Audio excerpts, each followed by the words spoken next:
Pakistan als Tweede Kamerlid vanuit dat land. Ook de grote vissen, die imam Jalali.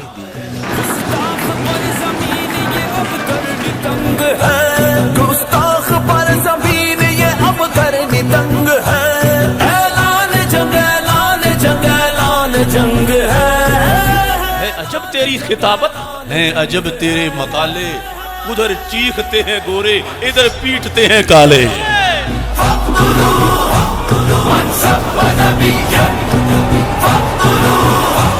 In Pakistan, but also Mr. Jalali, a mullah from Pakistan, who put fatwas on my head in the last few years for 5 times. I feel every day that people threaten to kill me because of their fatwas. The mullah Jalali.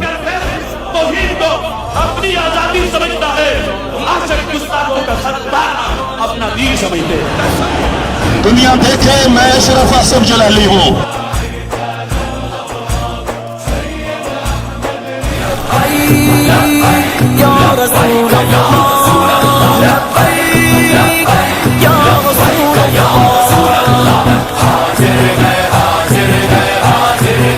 Bevragen de Islamitische Republiek Pakistan die mij als Tweede Kamerlid vanuit dat land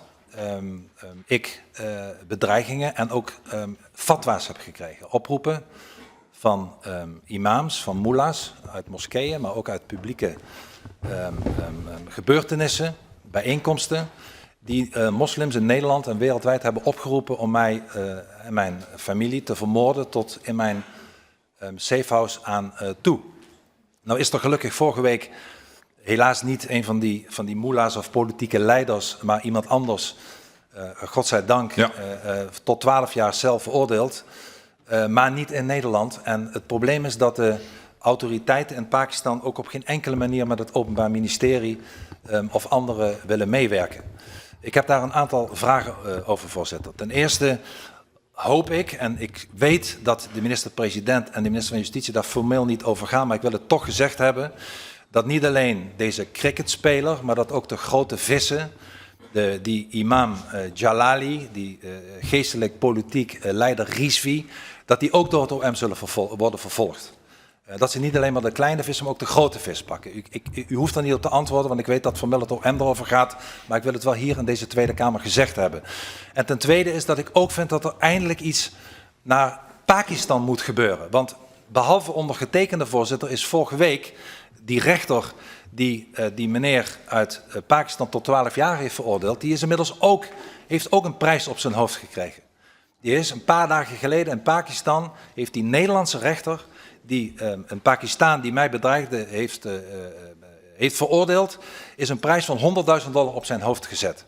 En ik heb het meteen doorgegeven aan de minister van Justitie, aan het OM, omdat die mensen hopelijk meteen nog goed beschermd worden. Maar het kan niet zo zijn dat een parlementariër, een onafhankelijke Nederlandse rechter, worden bedreigd met de dood, prijzen op hun hoofd worden gezet, fatwa's worden uitgesproken en een land als Pakistan er niet aan meewerkt. En ik hoop ook, en ik weet ook wat u eerder heeft gedaan, dus ik zeg niet dat u niets heeft gedaan, maar u gaat bijvoorbeeld morgen naar de Verenigde Naties. Zou het niet een keer kunnen dat u met uw collega uit Pakistan erop aanspreekt dat hoewel wij geen verdrag met hen hebben, dat ze ons hoeven te helpen, dat u zegt dat dit onacceptabel is. Een Nederlandse parlementariër, een Nederlandse rechter, als die worden bedreigd met de dood, als er fatwa's komen, dan moet hij ze onder druk zetten dat ze meewerken.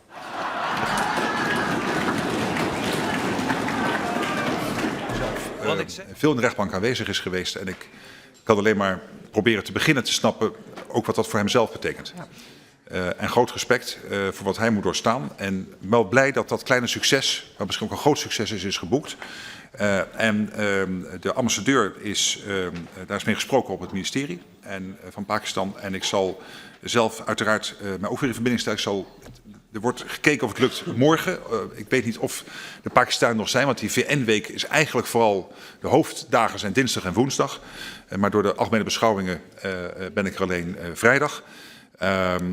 Maar ik zal kijken wat ik daar kan doen en anders zal ik ook weer andere wegen zoeken om snel contact te hebben. Dus het antwoord is ja.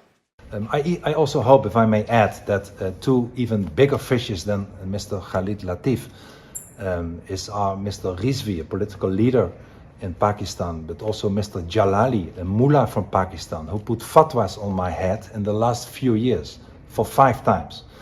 And those are, I believe, even more serious, because I feel every day that people threaten to kill me because of their fatwa. So I hope now today that not only the Dutch prosecutor will also prosecute the Mullah Jalali and the Rizvi, the political leader in Pakistan, for putting fatwas on my head, but also that finally the message will come through to those radicals in Pakistan that it will not pay off, that you actually at the end of the day will pay a high price if you try and invoke the killing of people around the world who criticize your belief.